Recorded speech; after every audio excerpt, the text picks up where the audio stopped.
பூமியின் முடிவில் பேக்ரவுண்ட் இருண்ட வானம், புவி முழுக்க வறட்சியும் போராட்டமும். Voice over. இருந்த தீ, மழை யாருது, உணவு தட்டுப்பாடு. மனிதன் உயிர் காப்பதற்காக விண்வெளிக்கே பார்வை திருப்பினான்.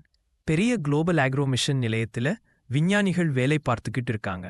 அங்க நாயகன் டாக்டர் தனுஷ் உயிரியல் விஞ்ஞானி. அவன் கனவு பூமிக்கு வெளியே ஒரு புதிய விவசாய நிலம் உருவாகணும்.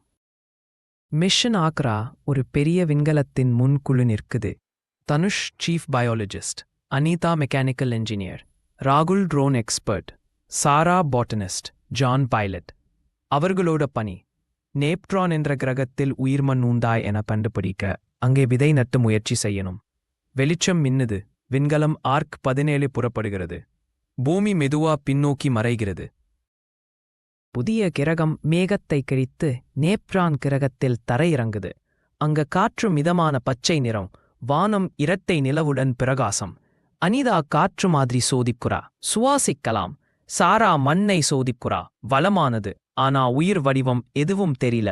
அனைவரும் சந்தோஷம். ட்ரோன் ஒளி பறக்குது. மண், காற்று, நீர் எல்லாம் சோதனையில செல்கிறது. மண்ணின் இரகசியம். இரவு நேரம்.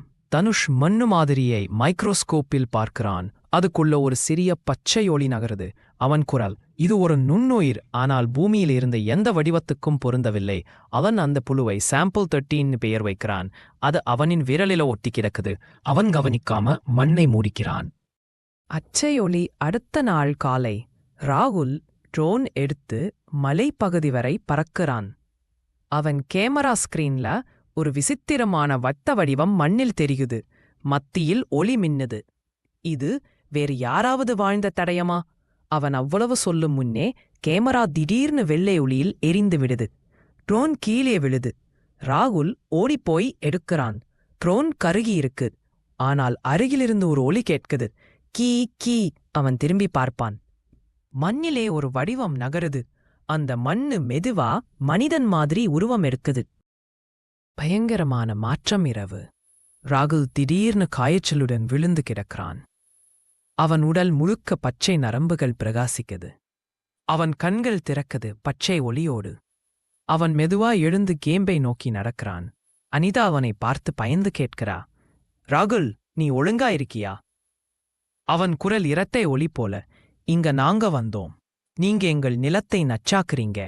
அவன் கையை நீட்டி ஜெனரேட்டர் கம்பியை பிடிக்கிறான். மின்னல் பாயுது. கேம்ப் முழுக்க பவர் ஆஃப். அந்நியர்கள் விழிப்பு. வெளியே நிலம் அதிருது.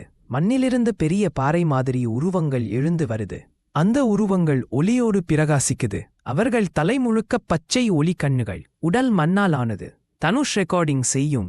இவை உயிருள்ள உயிரினங்கள். நேப்ட்ரான் உண்மையில் உயிர் கொண்ட கிரகம். ஆனா அந்த உயிர்கள் அவர்களை தாக்க ஆரம்பிக்குது. அனிதா பிளாஸ்மா கண் எடுத்து சுடுறா. ஒளிவெடிப்பு. ஏலியன் மண்ணில் கரைந்து போறது. ஆனா 2 பக்கங்களிலும் இன்னும் 10 உயிர்கள் எழுந்திருக்குது.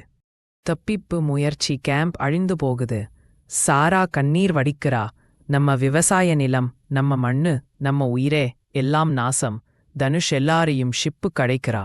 ராகுல் இப்போ முழுக்க ஏலியன் மாதிரி மாறி அவர்களுக்கு முன் நின்று சொல்லுறா, நீங்க விதை போட்டீங்க, ஆனா இந்த நிலம் விதையோடு நினைவுகளை உறிஞ்சும். தனுஷ் அவனை தள்ளிவிட்டு ஓடுறான். அவன் ஷிப்பின் கம்ப்யூட்டர்ல SOS சிக்னல் அனுப்புறான். Life form hostile evacuating. Ship பறக்குது. கீழ கிரகம் பச்சை ஒளியால் வெடிக்குது. மாதங்கள் கழித்து அர்த் பேஸ் பூமியில விஞ்ஞானிகள் ஒரு விதை மாதிரி பொருளை ஆராய்கிறாங்க. அது நேப்ட்ரான் மண்ணிலிருந்து வந்ததாக பதிவு. அந்த விதையை ஸ்கேனர் பண்ணும் போது உள்ளே ஒரு சிறிய ஒளி துடிக்குது. அந்த ஒளி மெதுவா விரிவடைந்து உள்ளே ஒரு சிறிய உருவம் தெரிகுது. ராகுல் முகம். முடிவு. Voice over. மெதுவா. மனிதன் பூமியில் விவசாயம் செய்தான். பிறகு விண்வெளியில் விவசாயம் செய்யப் போனான். ஆனா இந்த முறை நிலைமை அவனை விதை மாதிரி விதைத்தது. கேமரா மெதுவா அந்த விதையின் உள்ளே ஜூம் ஆகுது. அங்க பச்சை கண்கள் திறக்குது.